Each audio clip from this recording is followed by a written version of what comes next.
Salut Jérôme, comment vas-tu? Je suis très heureux de te recevoir pour ce nouvel épisode du podcast de Surfing Bitcoin.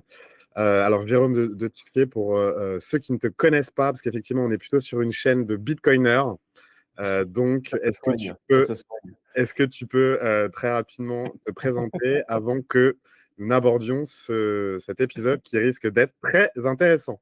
Ok, bah écoute, merci beaucoup de me recevoir. Je vais très très bien. Je suis un ancien Bitcoiner, donc en même temps on dit Bitcoiner un jour, Bitcoiner toujours.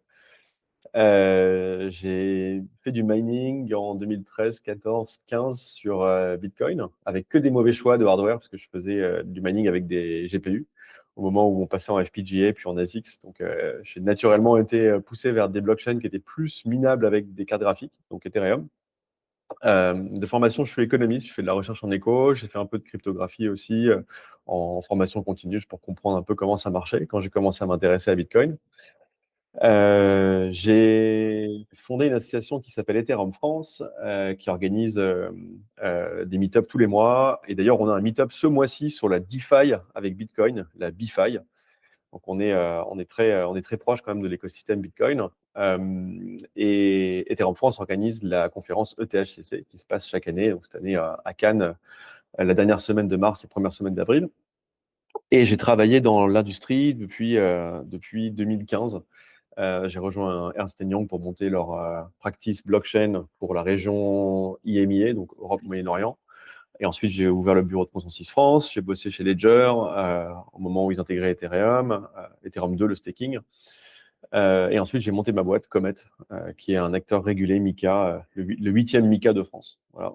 Le seul custodian qui n'est pas une banque. Donc c'est ça, je le porte en tatouage, ça maintenant.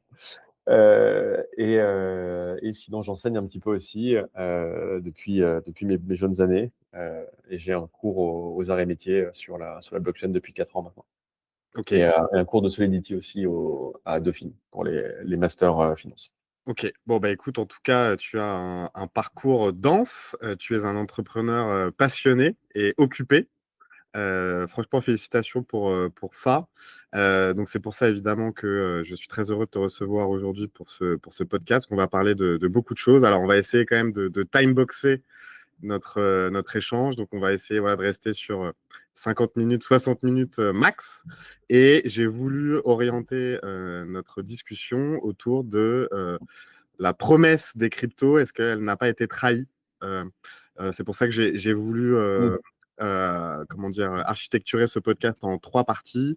Donc, cette première partie qui va parler un peu de la régulation. Est-ce qu'on est plutôt sur la protection des utilisateurs ou plutôt la reprise du contrôle du régulateur? Ça, ce serait intéressant d'en parler avec toi. La partie 2 sur une institutionnalisation. Voilà, est-ce qu'on est dans l'adoption massive ou justement une capture par la finance traditionnelle? Et enfin, forcément, vu qu'on est sur une chaîne Bitcoin, avoir un peu ton avis sur Bitcoin versus le reste. Est-ce qu'on est vraiment sur un même combat ou est-ce qu'on est vraiment sur 2 dimensions différentes? Ce serait intéressant, évidemment, d'avoir ton avis là-dessus. Donc, sans plus tarder, j'aimerais commencer donc, ce podcast sur la dimension de régulation. Mais avant de rentrer là-dessus, moi, j'aimerais en fait avoir ton avis de OG, donc de la crypto, du Bitcoin, d'Ethereum. Et c'est vrai que quand tu regardes l'écosystème crypto aujourd'hui, est-ce que tu as le sentiment qu'il est resté fidèle à sa promesse initiale ou est-ce qu'il s'en est éloigné, sachant que tu es un observateur, on va dire, de premier ordre, vu que tu es là depuis très longtemps? Voilà ma première question. Euh, alors, clairement, quand tu vas à Surfing Bitcoin ou ETHCC, tu te dis, ouais, ok, il y a de nouvelles têtes et les taux, c'est toujours là. En revanche, quand tu vas à Token 2049 ou que tu vas dans n'importe quelle grosse conférence à l'américaine ou à Dubaï, tu te dis, mais c'est plus la même chose. Donc là, et surtout cet ethos, il a été très modifié par les différents narratifs qui ont pu être mis en avant pour lancer une nouvelle chaîne.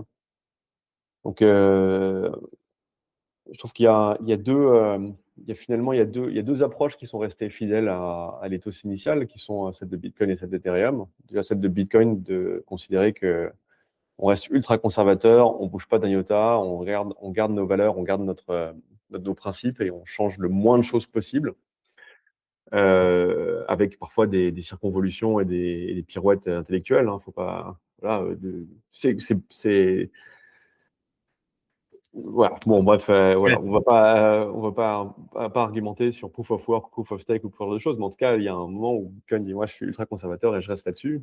Il y a la version d'Ethereum qui est de dire, nous, on se donnait une roadmap et on essaie de maximiser la taille de notre réseau, on maximise la décentralisation, on maximise l'accessibilité du réseau et tout, versus plein d'autres projets qui sont beaucoup moins disants.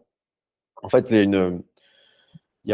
pour moi, il y a deux choses qui sont des valeurs fondamentales de la blockchain, qui sont l'accessibilité et la résistance à la censure. Aujourd'hui, on peut dire sans trembler que si je veux faire une transaction sur Bitcoin, personne ne peut m'empêcher de la faire, du moment que je peux payer les satoshis nécessaires pour faire ma TX. bien Et on sûr. peut dire la même chose d'Ethereum. C'est pas la capture par l'institution, par la réglementation, par potentiellement des États-nations du contrôle d'une chaîne. On en vient à une définition de la décentralisation qui pour moi doit être une chaîne est d'autant plus décentralisée que afin de devenir validateur, c'est-à-dire afin de faire son propre bloc, afin de faire son propre truc, pouvoir passer sa propre transaction, cela nécessite une quantité relativement faible de capital et de travail. Donc aujourd'hui, si je veux faire tourner un nœud Bitcoin, c'est très facile. Je veux faire tourner un nœud Ethereum, c'est très facile. Si je veux faire tourner un nœud de n'importe quelle autre chaîne à Ether, donc tu prends bon, bref, peu importe, toi, tu veux Ouais. faire tourner des nœuds, c'est pas forcément facile. Même installer un nœud d'une chaîne comme Polygon, c'est pas forcément facile. Il y a plein de problématiques comme ça. Et ensuite, devenir validateur sur Ethereum, c'est 32 Ethers. Ça représente quand même un coût de 65 000 dollars, something. Donc, c'est le coût d'entrée. Mais en ayant un validateur Ethereum, je fais 2 blocs par an. Voilà. Après, tu compares pour 60 000 dollars combien j'ai d'ASICS et je vais faire un bloc par an sur Bitcoin. Voilà, et tu peux dire en fait le coût de mon indépendance totale, c'est ça, quoi. Et au-delà de ce coût d'indépendance totale, souvent tu retrouves est-ce que le réseau peut censurer? Est-ce que le réseau peut simplement dire j'aime pas votre couleur, votre religion, vos activités précédentes, donc je vous laisse pas. En fait, à quel point est-ce que ta crypto est vraiment un actif au porteur? À quel point est-ce que ce truc, je peux le déplacer et personne ne peut m'empêcher de le déplacer?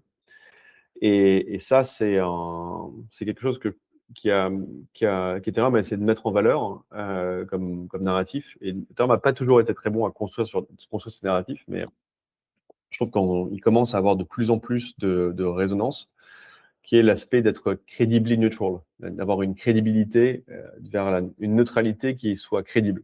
Genre, en Oui, fait, si j'ai euh, si j'ai un actif sur cette chaîne, ben, je peux le déplacer. Rien ni personne ne peut m'empêcher de le déplacer. Comme si j'ai des lingots d'or dans mon tiroir, ben, je peux les mettre dans ma valise et partir en bateau et changer de pays ou les mettre dans ma voiture et changer de pays.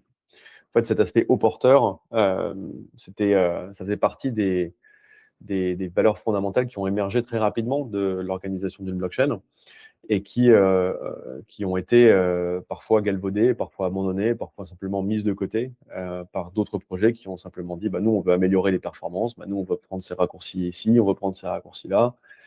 Et, euh, et souvent, hein, pour des questions de short-term gains ou d'influence d'intérêt d'investisseurs et tout ça. Donc, ouais, Bitcoin a fundé Ethereum et on est resté proche de ces principes en essayant de se dire, bah, nous, en fait, on veut évoluer et faire avancer la stack technique en essayant de pas avoir de panne et de construire quelque chose de crédiblement neutre. Et bien sûr. aujourd'hui, je trouve qu'on a construit une alternative à la finance traditionnelle qui est crédible, si bien que la finance traditionnelle commence à s'y mettre. Bah, c'est ça. Et donc, alors après, l'idée, c'est pas de débattre du proof of stake ou du proof of work, parce qu'il y aurait beaucoup à dire, mais c'est absolument pas l'objet de ce podcast. Parce que j'aurais quelques nuances à apporter à ce que tu viens de dire, mais c'est encore une fois pas l'objet. Moi, vraiment, là où je voulais insister, c'est toi, en plus, en tant qu'observateur principal, enfin, un des observateurs principaux de l'écosystème, tu vois bah, justement là. l'émergence de cette régulation. Et moi, je dirais, alors je ne sais pas si tu es d'accord avec moi, mais que c'est Libra. En fait, il y a eu deux événements pour moi qui ont accéléré cette dimension de réglementation. Tu as eu Libra, tu as eu FTX, qui ont été deux éléments moteurs, en tout cas dans la prise de conscience du régulateur. Et effectivement, aujourd'hui, on voit qu'il y a une pression extrêmement forte, surtout en Europe. Parce que donc, toi, je sais que tu es d'ailleurs entre l'Europe et les États-Unis. Donc, ce serait intéressant aussi d'avoir un peu ton point de vue là-dessus. Mais ma question, elle va être quand même très simple. C'est est-ce que tu penses que la régulation est utile? Alors attention, parce que peut-être que l'AMF, Est-il voilà, attention, peut-être que l'AMF ou la CPR va regarder ce podcast. Bon, essaie quand même d'être le plus sincère possible dans ta réponse, mais en évitant trop la langue de bois. Mais voilà, est-ce que vraiment la régulation crypto protège réellement l'utilisateur? Parce que c'est ça, en fait, c'est ça, en théorie, ce que le régulateur va essayer de chercher à faire, c'est de protéger l'utilisateur. Ou justement ne cherche-t-elle pas la réglementation à reprendre le contrôle sur quelque chose qu'elle ne maîtrise pas et qui est par nature désintermédié? Voilà. Quelle est ta réponse à cette question simple? Est-ce que la régulation vous protège? La régulation, en tout cas, rassure. Est-ce qu'elle protège? Bon,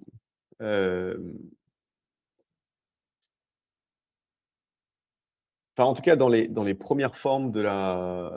Ok.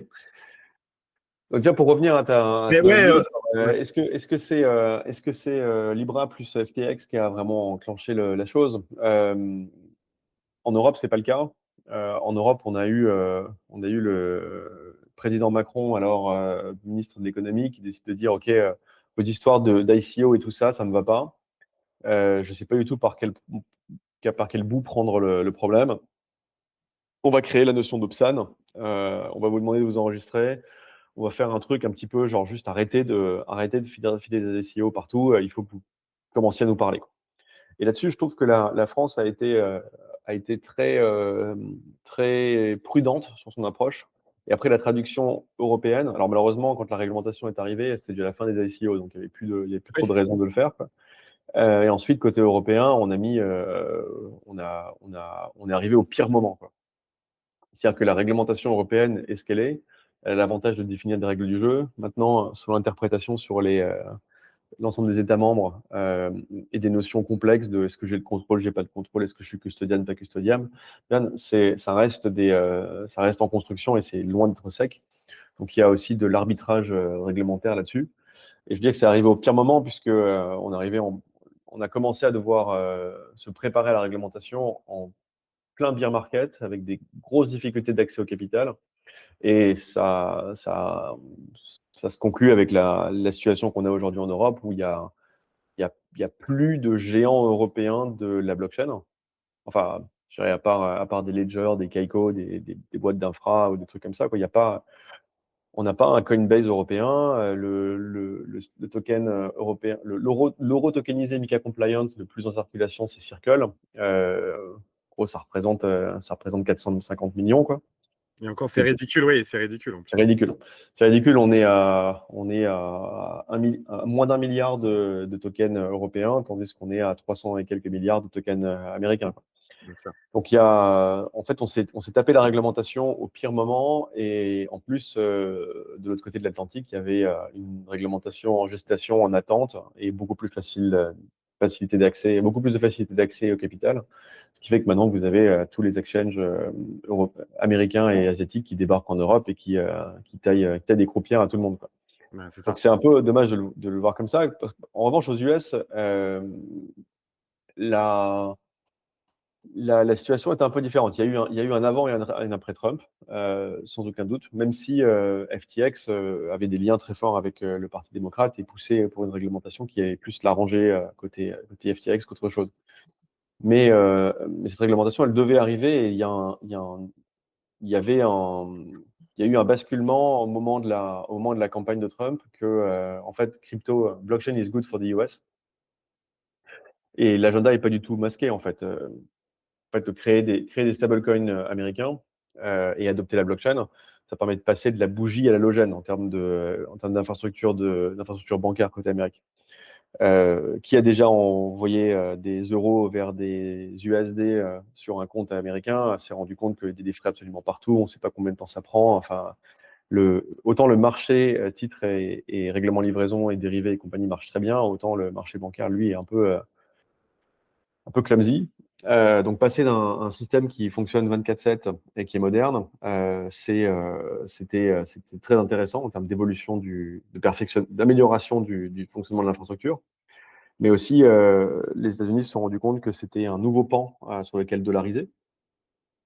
Donc, quitte à ouvrir un nouveau marché et ouvrir une nouvelle infrastructure, autant la dollariser au maximum, comme ça on garde notre avantage monétaire.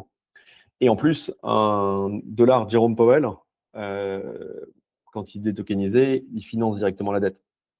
Bah, ça c'est sûr. Et d'ailleurs, on a fait un épisode dédié là-dessus avec Michel Kazaka, je ne sais pas si tu l'as vu justement, où effectivement c'est extrêmement avantageux pour les États-Unis et le Genius Act Ah, mais contribue justement au financement de la dette américaine et Trump, de ce point de vue-là, a été très smart. Et c'est là où les Européens, justement, ont raté le train quelque part des stablecoins. là, c'est plus que le train, là, c'est là, carrément Ouais, ouais, enfin. Mais en même temps, les dernières interactions que j'ai eues avec des gens côté ministère et côté Banque de France, ils ont conscience de ce problème et ils ont l'intention de l'attaquer fort. En fait, à minima, il faut se dire qu'on représente 25% du marché des stablecoins. C'est à minima. bien sûr, bien sûr. Si on loupe ce truc-là, c'est qu'on a loupé un, un changement technologique majeur, une autre industrie à fort effet de réseau, et juste on l'a donné aux Américains en disant YOLO, on s'en fiche.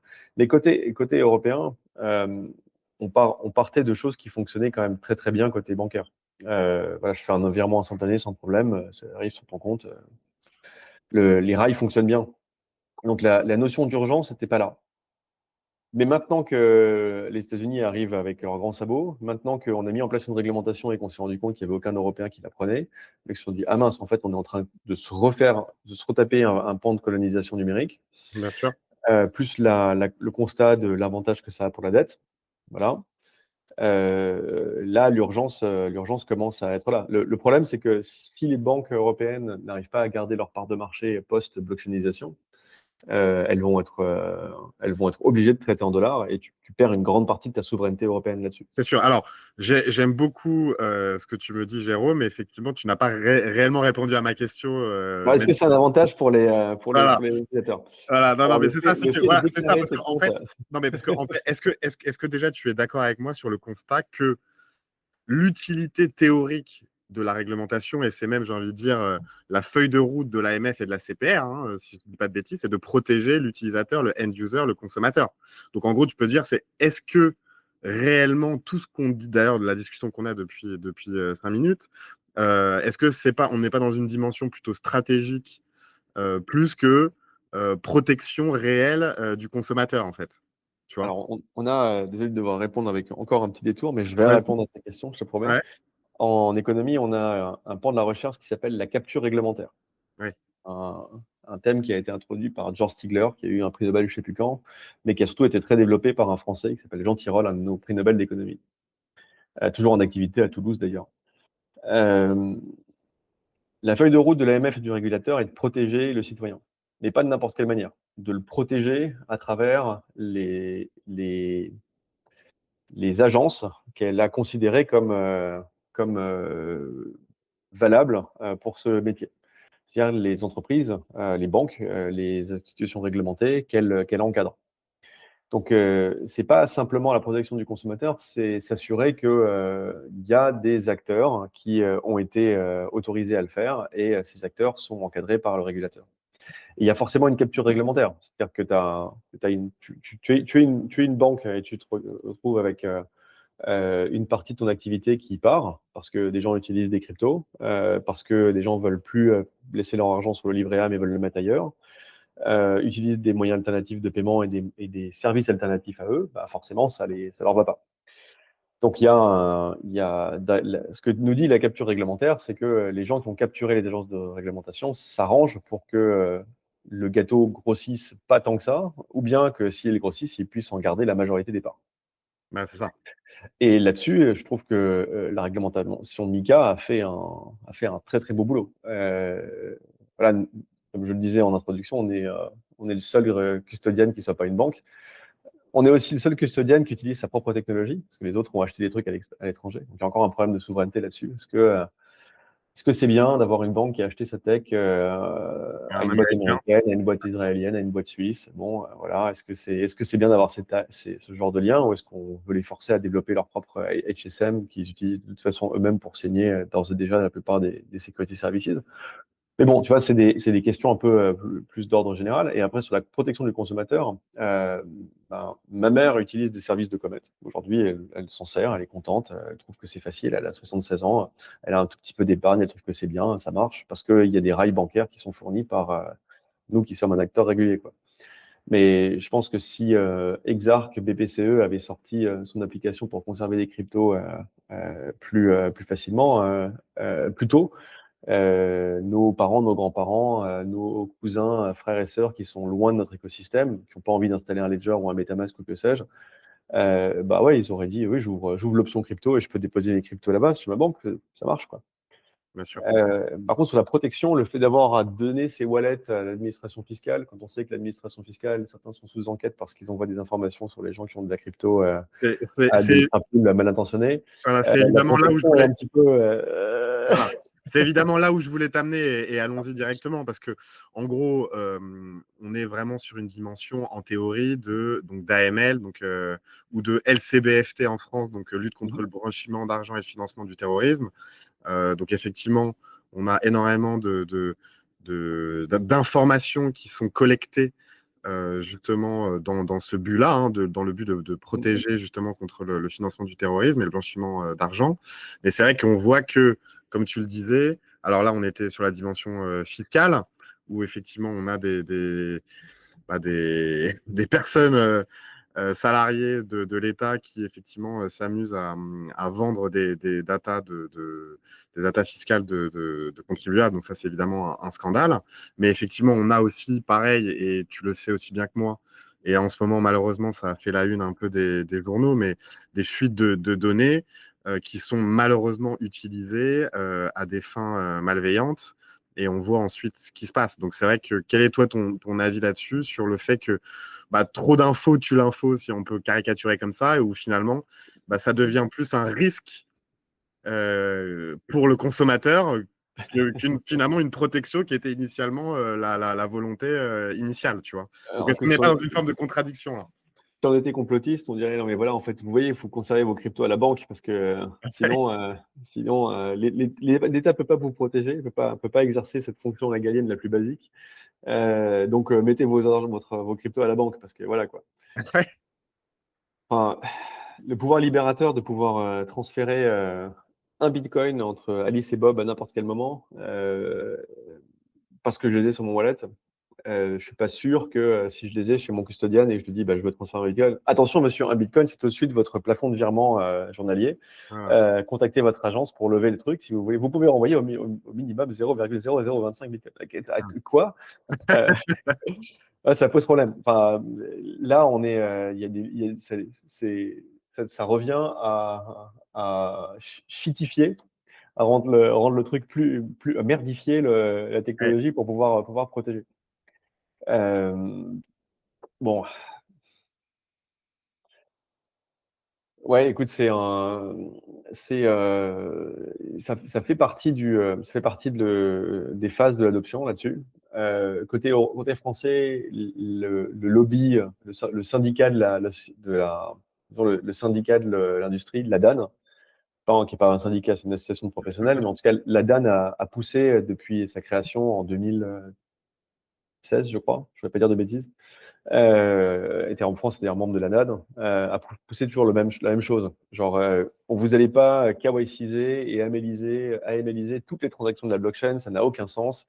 Faites un KYC AML à l'entrée, un KYC AML à la sortie, et encadrez la sortie. Tu vois, c'est de dire, c'est un peu le principe de la boîte de nuit, quoi. Tu rentres dans la boîte de nuit, tu as montré ta carte d'identité, tu as fait OK, très bien. On va pas débarquer et faire des contrôles à l'intérieur de la boîte, quoi. Non, en fait, il y a une entrée et une sortie. Vous pouvez contrôler à l'entrée et à la sortie, vérifier que les gens n'ont pas trop bu, n'ont pas trop machin et tout ça. Mais à l'intérieur, il se passe ce qui se passe à l'intérieur, quoi. Et ça, c'est la position qu'on essaie de pousser, de dire en fait, c'est normal de KYCiser, d'anonymiser à l'entrée et à la sortie des exchanges. Et donc, ça fait quelques un petit nombre d'acteurs à encadrer là-dedans et à sécuriser là-dedans, parce ils vont collecter énormément de données et il faut faire super attention.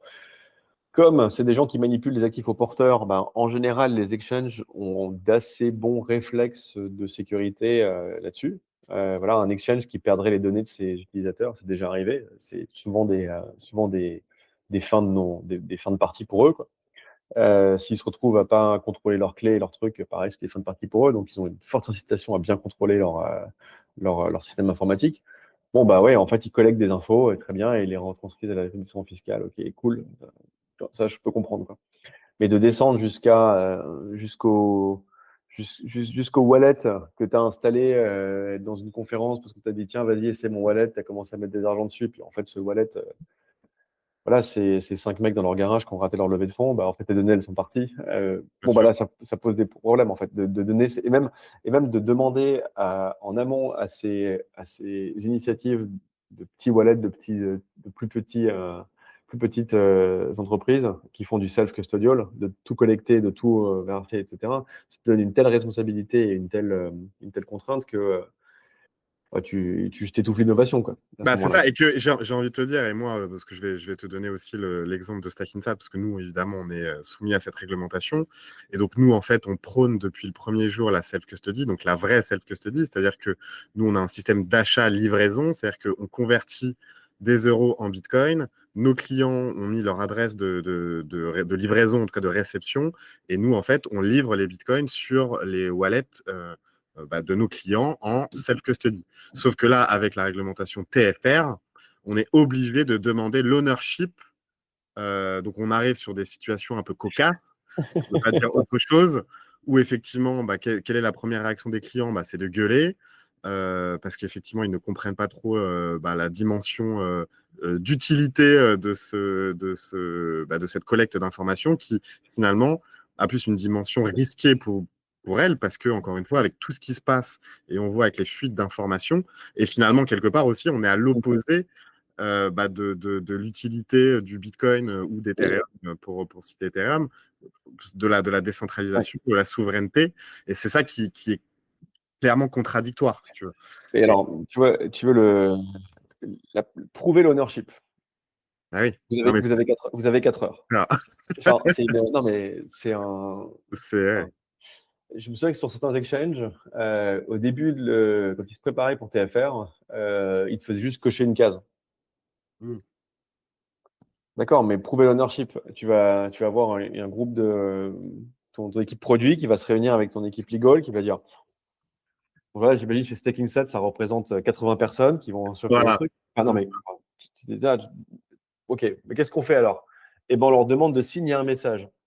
Ah ouais, et on leur fait quoi? On leur fournit des tools pour ça, on leur fournit un machin. Là, la perte de mecs qui n'arrivent pas à signer bonjour. Et en plus, la surface d'attaque. Ah oui, Signer un message. Qu'est-ce que je signe? Est-ce que c'est clear signing sur mon ledger? oui. Est-ce que c'est là, j'ai signé un truc 0x blablabla? Ouais, vas-y, YOLO, je signe. Enfin, non, mais, Voilà, mais enfin, et en plus, prouver l'ownership, tu descends jusqu'au moment où tu dis, mais la propriété d'une clé, elle se limite à l'aspect privé de cette clé. Genre, moi, j'ai une clé, si mon fils, ma femme, ma mère connaissent la clé, ben, en fait, on est 4 à la posséder. Est-ce que vous pouvez prouver que c'est bien vous? En fait, je ne peux pas te prouver que c'est bien moi. Si ça se trouve, la clé, elle a leaké initialement, quoi. Donc, je ne sais même bien pas sûr. si elle est vraiment à moi, quoi. Non, mais bon, allez, c'est parti. On va dire, on fait comme ça, quoi. Bah ouais, en fait, c'est tellement absurde que tu te dis, voilà. Mais après, note que pour TFR, tu n'es pas censé, tu es censé faire de la règlement livraison, mais si en fait, je sais pas, on discute et je te dis, ah, je te rembourse pour le déjeuner, je t'envoie 0,02 Bitcoin, t'inquiète et tout, je les achète sur StakingSat et je mets ton adresse en livraison. Voilà. En fait, du coup, StakingSat fait du paiement. Oui, Ah, et vous n'avez pas le droit de faire ça. voilà. Vous n'avez pas le droit de faire ça. Non, Ouais, attendez, c'est une autre réglementation. Il faut que vous deveniez agent EME, puis EME, puis machin, et puis après, ouais, on verra, quoi. Et donc là, c'est là que tu vois que le système est devenu inadapté au principe de l'actif au porteur. Voilà. bien sûr, bien sûr. Bon, enfin bref, après, c'est vrai que là, on en aurait des heures pour discuter de ça. Je te Là, propose il va d'aller. falloir prendre une bière, quoi, à ce moment-là, Ben quoi. voilà. En fait, en gros, voilà, l'objectif de cette discussion avec toi, c'était aussi voilà, entre personnes régulées que nous sommes, toi et moi, c'était aussi de démontrer que parfois, même s'il y a de bonnes volontés du régulateur, on arrive souvent sur des situations un peu cocasses et un peu absurdes. On comprend en fait la volonté initiale, mais en tout cas, la mise en œuvre est souvent un peu, voilà, pas forcément adaptée à nos réalités business. Mais enfin bref. D'ailleurs, retournons justement à cette notion d'adoption, parce que nous, toi et moi, on cherche quand même à faire en sorte qu'il y ait un maximum d'utilisateurs de nos services respectifs. Et donc, Mhm. nous, on est, j'imagine, des facilitateurs, j'espère, de cette adoption massive, tant espérée par beaucoup. Mais on voit justement, de par la réglementation, que cette adoption bah, voilà, va passer par la réglementation. En tout cas, nous, on n'a pas le choix. Nous avons lancé une formation Investir en Bitcoin qui va vous permettre de mieux comprendre l'investissement en Bitcoin dans le cadre d'une gestion de patrimoine globale. Donc si vous voulez en savoir plus, c'est pour tout public. Toutes les informations sont dans la description de la vidéo. Si on veut exercer en Europe, on est obligé d'être régulé MiCA, parce que donc toi, tu l'as déjà obtenu, donc félicitations, nous, on est en cours d'agrément actuellement. Et effectivement, ça monopolise énormément de bandes passantes plutôt que d'investir sur du business développement, mais bon, ça, c'est encore un autre sujet. J'aimerais revenir évidemment sur cette adoption massive, donc à l'échelle plus globale. Et on a vu évidemment que Trump a été un énorme catalyseur de cette adoption massive aux États-Unis, que les ETF ont été aussi une porte d'entrée extraordinaire. Moi, j'aimerais bien avoir ton avis là-dessus et me confirmer ou m'infirmer l'évidence, mais est-ce que l'arrivée des institutions, bah, justement, a participé à cette adoption de masse et avoir un petit peu ton avis là-dessus? Ben, moi, je pense qu'on est déjà dans l'adoption de masse. Là, le train est lancé. Encore une fois, je fais pas encore de business avec Exarch, mais j'aimerais bien faire des trucs avec eux un jour. Le fait qu'ils te mettent un wallet dans ton application bancaire traditionnelle, c'est là, quoi. Ça y est, on y est. Ouais, On y est. Et en plus, côté européen, en fait, t'as Mika 1 qui a été lancé, t'as Mika 2 qui va commencer. Tu vois, le flux est lancé, quoi. Il y a plus d'arrêt là-dessus. Et il y a déjà il y a déjà comment ça s'appelle? Il y a déjà des signes sur lesquels la blockchain est plusieurs ordres de magnitude meilleure que le traditionnel. Donc maintenant que tout est lancé, ça peut que aller dans cette direction. Euh, bon, écoute, je fais un peu de publicité pour notre paroisse. bien sûr. À Ethereum, on a 10 ans de fonctionnement sans arrêt. Bon, ça, il y a eu quand même quelques arrêts de Bitcoin, pas beaucoup. Il y a eu plein d'arrêts de plein d'autres trucs. Mais par contre, les arrêts bancaires, mon Dieu, j'ai essayé de faire un virement hier et on m'a dit, attention, là, on est en maintenance pendant 8 heures. À chaque fois, c'est au moment où j'ouvre mon application bancaire que c'est en maintenance. C'est pas possible. Mais bon, ça va, le virement a quand même été enregistré, d'accord, j'ai pu payer le plombier, très bien, quoi. Mais bon, quand même, tu te dis, mais, d'accord, quoi.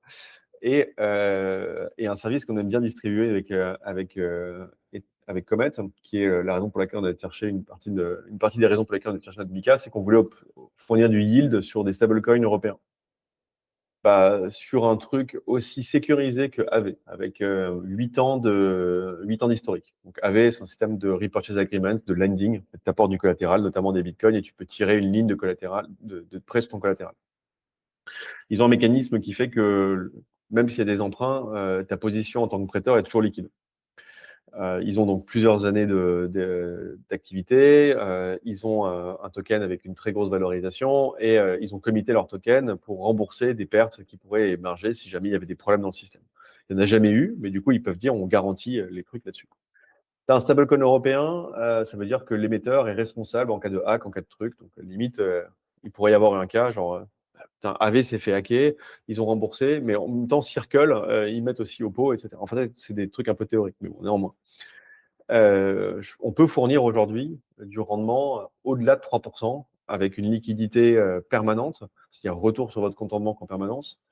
Aller et venue en quelques secondes, puisqu'on est sur les virements SEPA instantanés, et une garantie du capital. Eh ben, c'est beaucoup, beaucoup, beaucoup, beaucoup mieux que le livret A. Et avant que les défenseurs du financement de la dette nous volent dans les plumes, un stablecoin européen, en fait, il a acheté des T-bills aussi, quoi. Donc, s'il n'est pas français, ben, il n'a probablement pas acheté de la dette française uniquement. Mais si c'est un stablecoin français où ils ont dit nous, on financera on backera seulement notre stablecoin avec des bons du trésor français, ben, très bien, quoi. Donc en plus, en fait, on sert mieux. Et là, c'est l'adoption. C'est à ce moment-là qu'on propose quelque chose qui est tellement meilleur, qui est tellement plus simple, qui a d'autres propriétés de garantie. Ça marche très bien. Ça marche depuis 8 ans sans aucun problème. Et en plus, ça a les mêmes vertus de financement pour l'État, quoi. Donc oui, en fait, ça vaut carrément le coup de passer par là, quoi. Alors moi, j'ai quand même un truc pour te challenger là-dessus, parce que bon, je suis globalement d'accord avec toi, et de toute façon, l'adoption de masse, faut pas être naïf, passera par ce genre de service, et je suis plutôt d'accord avec toi, mais revenons finalement à ma toute première question, c'est que finalement, la crypto aujourd'hui, elle est vue uniquement par le prisme du produit financier, donc je reviens Mhm. aussi sur la dimension ETF aussi, qui rentre parfaitement là-dedans, plus que comme un outil d'émancipation, de liberté, tel que les cypherpunks, en tout cas, en théorie, voulaient bah, justement créer bah, toute cette industrie de la blockchain, du Bitcoin, d'Ethereum, etc. Donc, quelle est ta réaction par rapport à ça? Est-ce que l'adoption de masse passera uniquement par le biais du produit financier, de l'angle du placement, et non plus finalement par le côté où je suis émancipé, je m'éloigne du système bancaire, je suis un anarcho-capitaliste, mais, Non, mais mais attends, voilà, je veux sortir du système. Enfin, tu vois, c'est là où c'est quelque part, encore une fois, une contradiction assez évidente, je trouve, de notre écosystème. Qu'est-ce que t'en attends, penses? tu peux aujourd'hui beaucoup plus facilement quitter le système bancaire que tu peux quitter la sécurité sociale, Oui, notamment grâce à la blockchain. Genre, tu dois avoir au bas mot 7 ou 8 applications que tu télécharges hyper facilement, sur lesquelles tu fais un light KYC et tu files une carte bleue, voire une carte bleue virtuelle. Tu la recharges en crypto et tu peux l'utiliser absolument partout. Ouais, tu peux faire ça. C'est possible aujourd'hui. Euh, bon, c'est un peu enfoncer une porte ouverte que dire que Bitcoin s'est un peu éloigné de la vision initiale de peer-to-peer Electronic Cash System. On est très loin du cash, hein. Pour l'instant, il y a plutôt le store of value, quoi, hein, même si clairement. je trouve que c'est dommage de pas avoir occupé ça. Et la position de store of value est, est en fait beaucoup plus difficile à tenir, notamment avec les débats qu'on peut avoir sur le quantique en ce moment, quoi. Bon, mais néanmoins, la blockchain a apporté des innovations qui ont principalement trouvé leur market fit dans le milieu financier, sans aucun doute. Euh, Déjà, on a des automated market makers, donc les DEX. Les DEX, c'est là, ça permet de lister quoi que ce soit en face de quoi que ce soit, du moment que ça vit dans la blockchain, et de faire ces changes directement. Ça te permet, quand tu as des cryptos qui ne sont pas des stables, de repasser en stable et puis d'aller faire du commerce où tu veux, quoi. Il y a eu DevConnect à Buenos Aires en novembre dernier.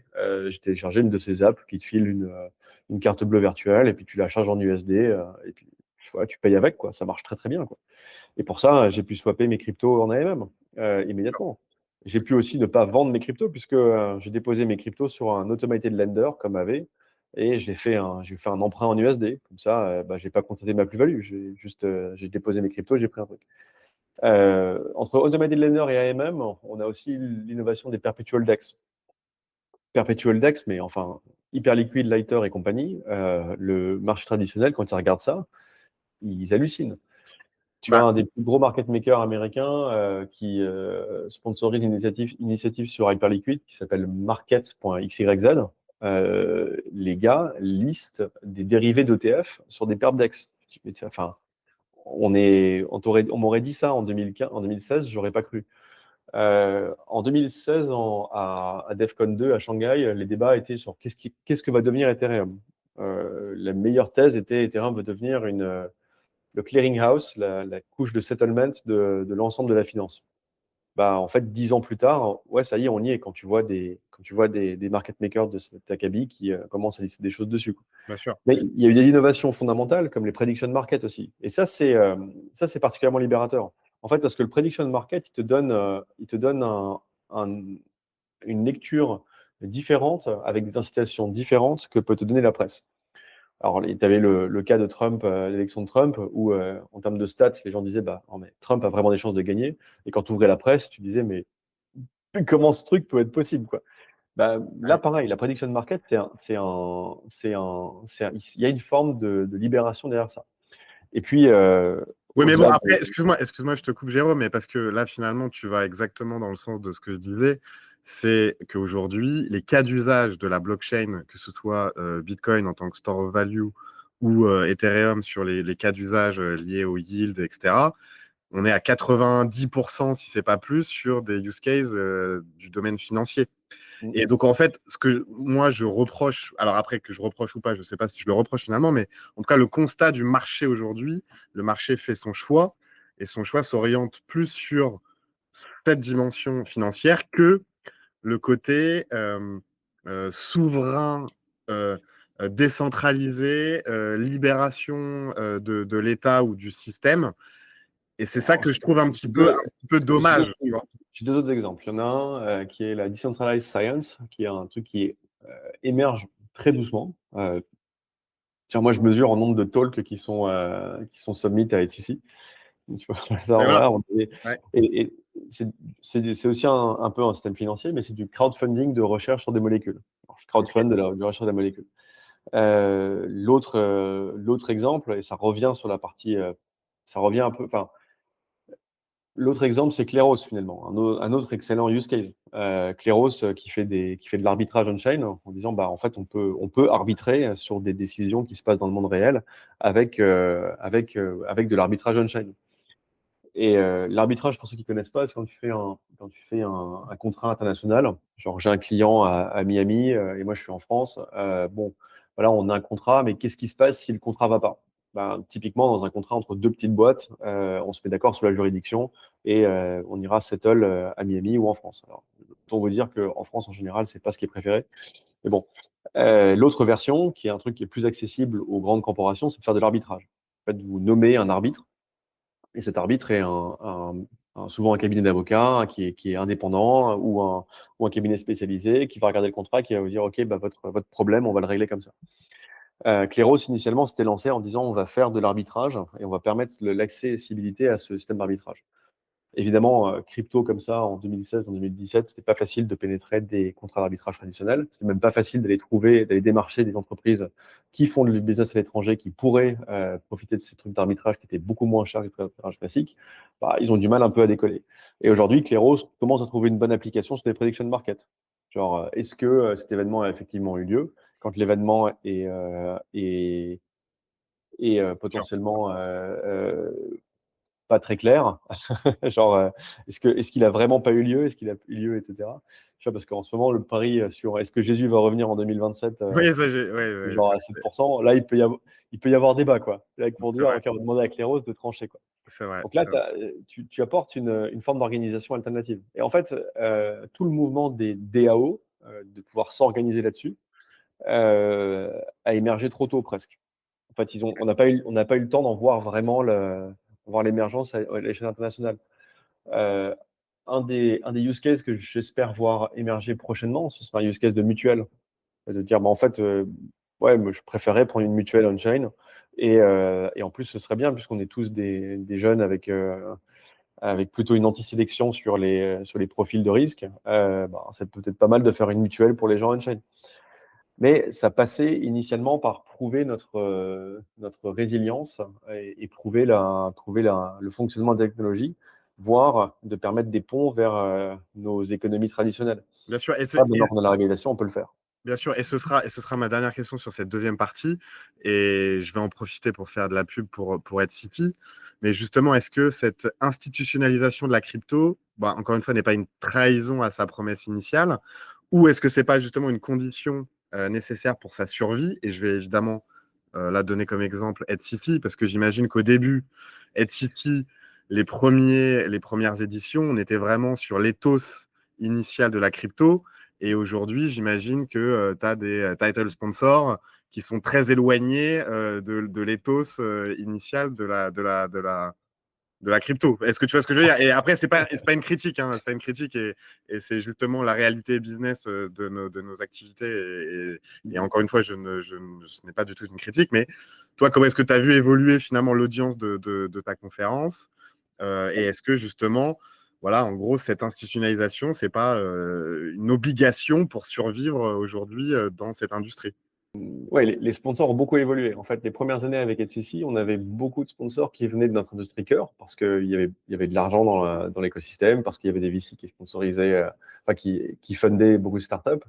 Et la maturité de notre écosystème et aussi la raréfaction du funding de VC fait que naturellement, on se tourne plus vers des institutionnels pour l'organisation d'Etsy.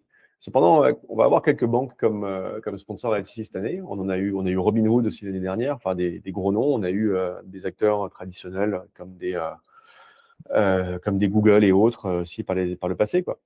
Faut comprendre que ces boîtes régulées mettent pas leur logo sur une conférence crypto au hasard. Il y a aussi une forme d'adoption des valeurs et des principes que reflète cette industrie. Je pense pas voir beaucoup de gens en costume cravate à être ici. C'est plutôt une conférence assez détendue, quoi. Les gens viennent, peuvent venir déguisés, ils peuvent venir en t-shirt, ils peuvent venir en costume, enfin, voilà, voilà. Mais il y a clairement un autre intérêt, en fait, une autre population qui commence à apply pour un talk. En fait, on n'a jamais été fermé au fait que quelqu'un d'une grande banque vienne ou d'un régulateur vienne parler à notre conférence. Au contraire, ça fait longtemps qu'on leur parle et qu'on leur dit mais venez nous rencontrer, quoi. Venez découvrir ce qu'on fait, comment on le fait et tout. Et au fur et à mesure, bah ça finit par marcher.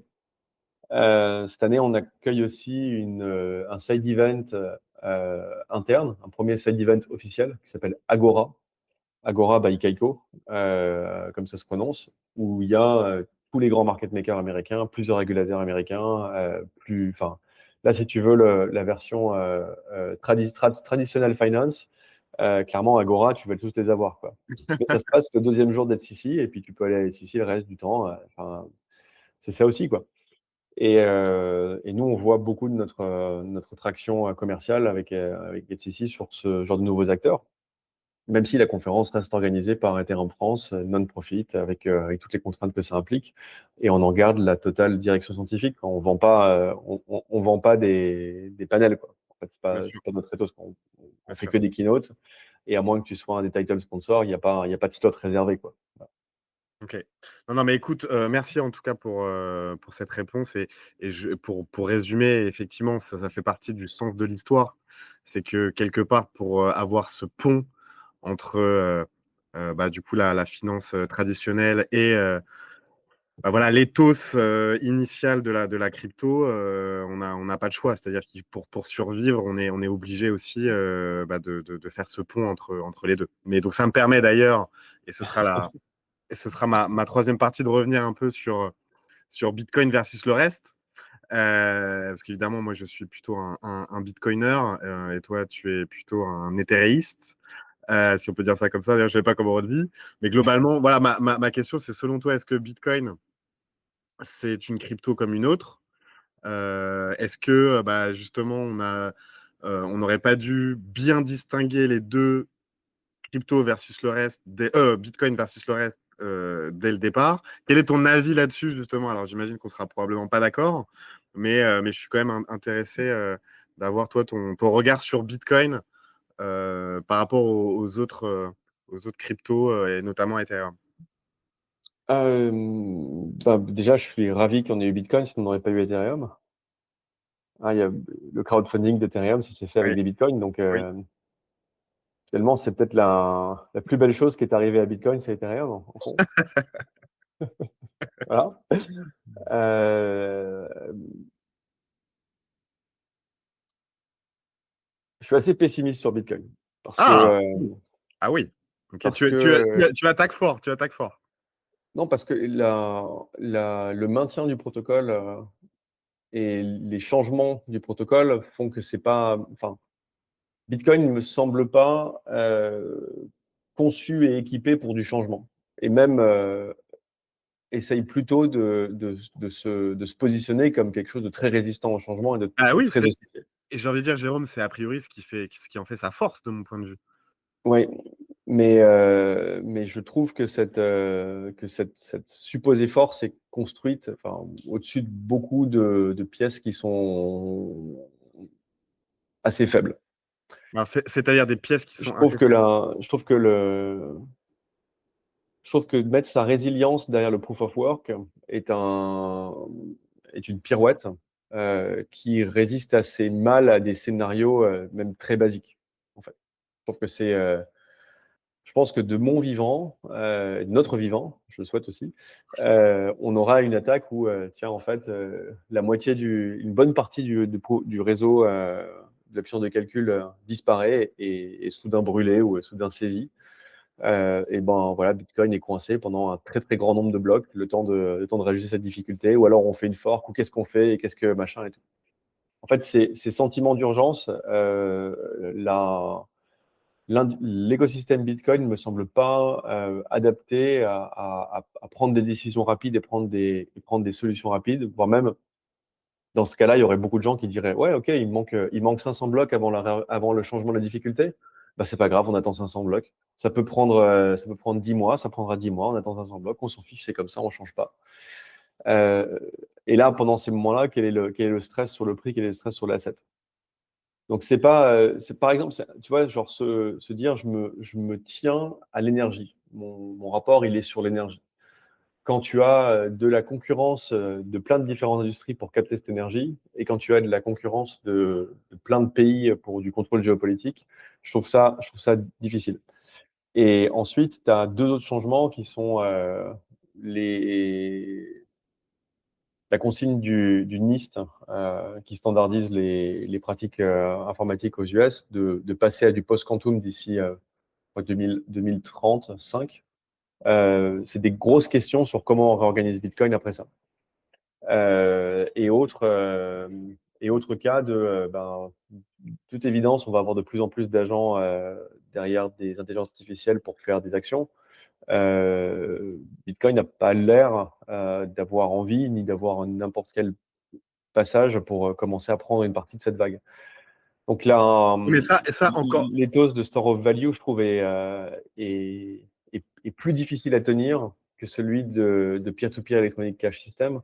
Et je pense aussi qu'on verra des évolutions du narratif de Bitcoin pour dire, bah non, en fait, on a essayé de faire ça, on est pas mal là-dessus, mais en fait, Bitcoin, c'est pas juste une direction, c'est un ensemble de choses. Donc ça fait un peu ça, ça fait un peu de ça, ça fait un peu de ça, mais c'est plus difficile à tenir, je trouve. Ok. Ah, Bon, donc après. voilà pourquoi je suis pessimiste. Je suis Oui, oui, oui, pessimiste bah, pour toutes les après. raisons pour lesquelles je suis optimiste sur Ethereum. Bon, après, évidemment, je ne suis pas spécialement d'accord avec tout ce que tu viens de dire. Et pour moi, au contraire, justement, sa simplicité en fait une force. Et justement, évidemment, que d'aller sur l'IA, d'aller sur justement toute la mode justement des tokens sur Bitcoin, pour moi, c'est pas forcément la bonne direction. Et pour moi, en fait, toute la force de Bitcoin réside dans sa simplicité. Dans l'efficacité du proof of work, etc. Mais bon, le but, c'est pas de débattre de ça dans ce podcast. Moi, justement, là où je vais Ravi de venir sur une édition spéciale pour parler de ça, hein. mais avec grand plaisir. Mais moi, en fait, ma question, elle était plus dans le sens où, pour moi, et là, peut-être qu'on va être d'accord, j'espère, Bitcoin est un système monétaire à part entière. Et il a été conçu comme ça. En tout cas, il a été conçu comme ça. Peut-être qu'aujourd'hui, son utilité est différente. Mais en tout cas, de mon point de vue, il a été conçu voilà, dans cette logique de Ouais, non, système monétaire. Et qui n'est pas. Et donc, en fait, pour revenir à ma question, c'est pourquoi je disais Bitcoin versus le reste. C'est que pour moi, de ce point de vue-là, Bitcoin est un vrai système monétaire dès sa conception. Et justement, c'est un système monétaire qui est extrêmement simple, où même un enfant de 5 ans peut comprendre. Alors, peut-être pas 5 ans, on va dire 12 ans, peut comprendre comment est construit Bitcoin, alors que la crypto et le Web3, parce que c'était ma question d'après, c'était justement basé sur presque l'opposé de la simplicité de Bitcoin, sur la complexité, sur l'innovation, sur des cas d'usage, sur plein de trucs, usine à gaz, qui fait que, de mon point de vue, il fallait bien distinguer Bitcoin versus le reste. C'était ça, en fait, le sens de ma question. Bah alors, là, je suis d'accord sur le fait que pour connaître à peu près le système monétaire, quand j'ai lu le white paper de Bitcoin en 2013, je me suis dit, c'est quand même beaucoup plus simple. C'est quand même beaucoup. Enfin, OK, là, je vois, là, j'observe la chose. C'est-à-dire le système de machine à état est quand même un peu plus facile à saisir que le système UTXO. Même si le système UTXO, tu dis, wow, ça pointe. Ça pointe, du coup, tu fais le chemin et tu te dis, bah voilà, c'est là.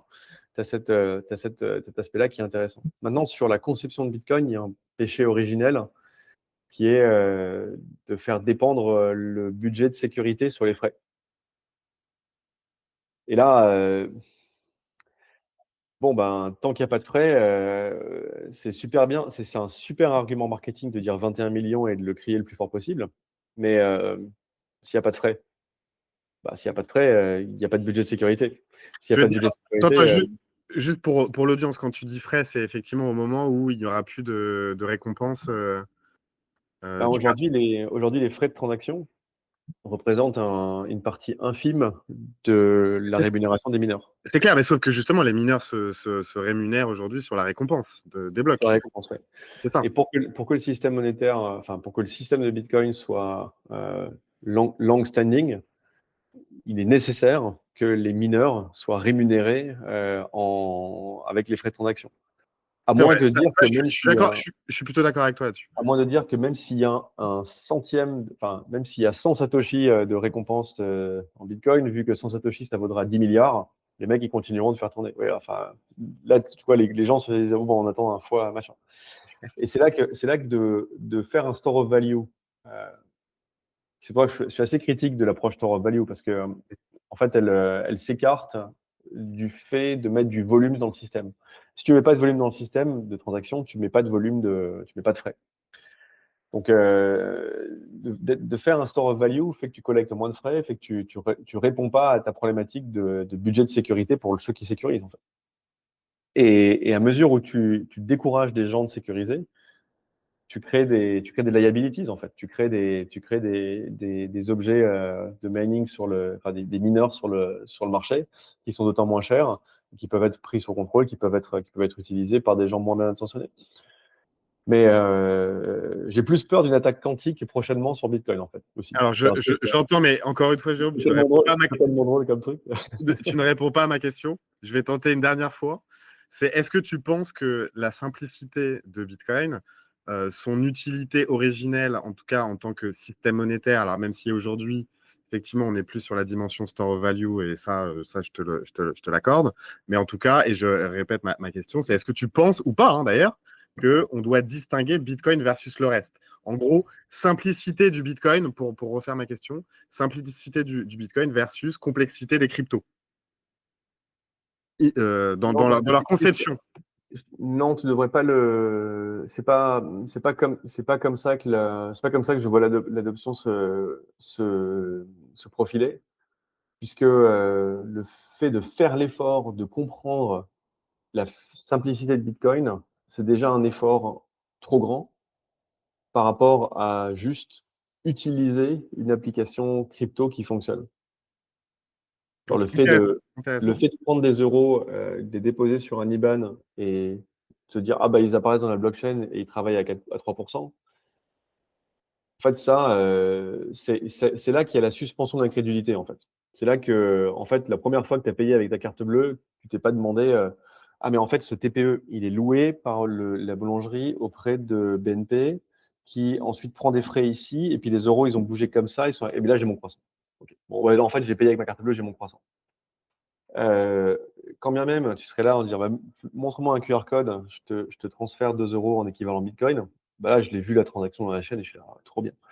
En fait, le, l'essence précède la perception de la chose. Quand tu vois que tu peux accéder à ce service et qui te fait le chemin en aller-retour et qui te rend le service à la fin, à la limite, tu suspends ton incrédulité. Tu fais, bon, bah, ok, en fait, ça marche. C'est un moyen de paiement. Donc, tu payes avec ta montre, tu payes avec ton téléphone, tu payes avec ton truc. Tu dis, bon, ouais, j'ai payé avec ce truc-là. Et c'est comme ça depuis toujours. En fait, la simplicité de Bitcoin en fait quelque chose de plus facile à comprendre quand on souhaite le comprendre, mais n'en fait pas quelque chose de plus facile à adopter quand on souhaite en faire l'adoption. Ok. Non, non, Surtout que mais maintenant, tu vas avoir des acteurs beaucoup plus critiques et beaucoup plus influents que nous dans notre petite bulle, qui vont commencer à lever des loups en disant, mais attendez, vous n'avez pas passé cet opcode, mais c'est quoi l'intérêt de pas passer cet opcode pour avoir des IK proof dessus, quoi. C'est quoi ce bazar, quoi? Non, mais vous êtes contre le changement technologique? Non, mais what? parce Enfin, que ça, je précise que tu parles de la guéguerre entre effectivement les Notes et Core. Effectivement, bon, ça, c'est encore tu un vois, autre débat technique. non, mais c'est ce genre de débat technique et ce genre de considérations, elles sont importantes pour les prochaines vagues d'adoption où tu peux pas simplement dire numbers go up, it's the best store of value ever, it's secured by energy, tout et tout. Il y a un moment où ce discours s'épuise, en fait, et il faut passer à autre chose. Et malheureusement, ce passage à autre chose, ils se font dans un environnement qui est de plus en plus concurrentiel avec des acteurs de plus en plus différents, quoi. Bah, je sais pas, je suis Ouais. pas vraiment d'accord avec toi. Bon, ça, en même temps, c'était prévisible. On n'a pas forcément la même vision. Parce que moi, justement, pour moi, la simplicité du Bitcoin, justement, le fait qu'on reste sur la promesse initiale, alors que Ethereum, pour le coup, a changé quand même beaucoup de fois de promesses au cours de sa vie, et probablement elle va encore évoluer. Et d'ailleurs, ce sera ma dernière question. Mais je pense que pareil, nous ne serons pas d'accord là-dessus, mais ce n'est pas grave. Justement, je voulais avoir toi, ton avis sur la notion de Web3, qui pour moi en fait est globalement un concept un peu bullshit et qui a surtout été créé pour faire des énormes levées de fonds et surtout pour, j'ai envie de dire, aller dans le sens du VC game, si on peut dire ça comme ça. J'aimerais bien avoir ton avis, parce que moi j'ai un avis assez tranché, mais probablement que le tien sera un peu plus nuancé, je ne sais pas. Mais en gros, deux questions en une question, c'est qu'est-ce que tu penses du concept lui-même de Web3 et est-ce que justement il n'a pas été créé, en caricaturant un peu mon propos évidemment, dans une logique de levée de fonds pour les projets. Ben alors, enfin, Ethereum est fully diluted, hein, donc il y a pas de lock-up. Voilà. Il y a des VC qui ont acheté des Ethers initialement, mais ils les ont achetés avec des Bitcoins. Donc, voilà. Après, le concept de Web3 est sorti avec Ethereum et il a pu être galvaudé, il a pu être utilisé pour d'autres choses. Mais moi, je me souviens de, du premier nœud Ethereum. Tu installais Get et tu avais un navigateur qui s'appelait Mist. Et quand tu installais Mist, en fait, ça te représentait la chaîne comme des sites web. Donc, tu allais sur une application en tapant son numéro d'adresse. Donc voilà, le smart contract était déployé à cette adresse-là, et la page apparaissait et tu avais les fonctions du smart contract qui étaient devant toi, quoi. C'était moche, hein. C'était moche, mais en fait, ça y est, tu étais en interaction directe avec le smart contract, avec l'application, que tu hostais en local. Là, tu as un aspect de résilience complètement différent, quoi. Et un aspect de relation avec le serveur qui est complètement différent aussi. Ça, je pense que c'est pas galvaudé en termes d'évolution du système et de changement de paradigme d'organisation dans Internet. Je pense on a vraiment un changement majeur là-dessus. Euh, et finalement, la réalisation de Web3, ce sera probablement les agents d'IA, parce que en fait, au moment où on abandonne le proof of work sur Ethereum, on met, je sais pas combien de centaines de millions de GPU sur le marché. Ça tombe bien, il y a une autre industrie qui avait besoin de beaucoup de GPU. Et cette industrie, elle a besoin de faire des transactions aussi. Donc, quand tu tiens un site de news et que tu te fais parser en permanence par des IA qui s'entraînent, ça détruit ta valeur. Donc, si tu peux avoir un système pour en réguler l'accès, en faire payer l'accès, même avec des micros et des nanotransactions, et faire payer les agents en question, euh, bah ouais, du coup, en fait, Ethereum et Web3 prennent tout leur sens. Au-delà d'être une alternative au système financier qui devient progressivement le système financier. Et ça, c'est top, quoi. Moi, je suis évidemment vendu à cette C'est pas vision, on est, là-dessus. Ok. Bon, bah écoute, là, je pense qu'on n'est pas loin de l'heure que j'avais fixée. En tout cas, merci Jérôme pour ce débat très intéressant, qui j'espère pourra continuer d'ailleurs à EthCC. Parce que d'ailleurs, je ne vous parlez pas du tout de Bitcoin à EthCC, parce que moi, c'est vrai que je ne suis jamais venu à EthCC, tu ne m'en voudras pas. Mais est-ce que vous parlez un peu de Bitcoin à EthCC ou pas du tout? Ah, bien sûr que oui, ouais. On a plusieurs talks sur des L2 Bitcoin qui se lancent. On a surtout des talks sur les taux cypherpunk en général qui sont complètement sans aucun rapport à une blockchain par rapport à une autre. Ok, Et, euh, et, euh, et vous verrez beaucoup de Bitcoiners à Cannes. Il y en aura, ok. promis. Vous Bon, ne serez pas seul. Et de toute façon, la porte est ouverte, quoi. très bien. Voilà. Très bien. Eh bien, écoute, en tout cas, nous, bah, j'espère qu'on se reverra très vite. Parce qu'effectivement, nous sommes en visio, alors que d'habitude, j'organise ce podcast en studio à Paris. Mais j'espère que lors de la prochaine fois où je t'inviterai, bah, tu me feras l'honneur d'être présent Avec dans mon plaisir. studio à Paris. En tout cas, moi, je te souhaite évidemment beaucoup de réussite pour tous tes projets, beaucoup de réussite pour bah, la 10e édition ou 11e édition d'Ed City à Cannes. Alors, c'est pas techniquement la 10e, puisqu'on a fait une édition zéro avec EdCon Paris, Ah mais oui, on fêtera officiellement nos 10 ans l'année prochaine. voilà. Bon. Eh bien, écoute, encore 10 une ans. fois, voilà, 10 ans, c'est beau. Félicitations pour tout ça. Et quant à nous, bah, en tout cas, merci d'avoir suivi cet épisode. On se retrouve la semaine prochaine, normalement, pour un épisode au studio à Paris. Et je vous souhaite une très bonne journée. Et merci, Jérôme. Comme vous le savez, on a lancé une formation Investir en Bitcoin. Cette formation vous permet de mieux comprendre Bitcoin et comment intégrer Bitcoin dans une stratégie de gestion de patrimoine. N'hésitez pas à découvrir cette formation dans la description.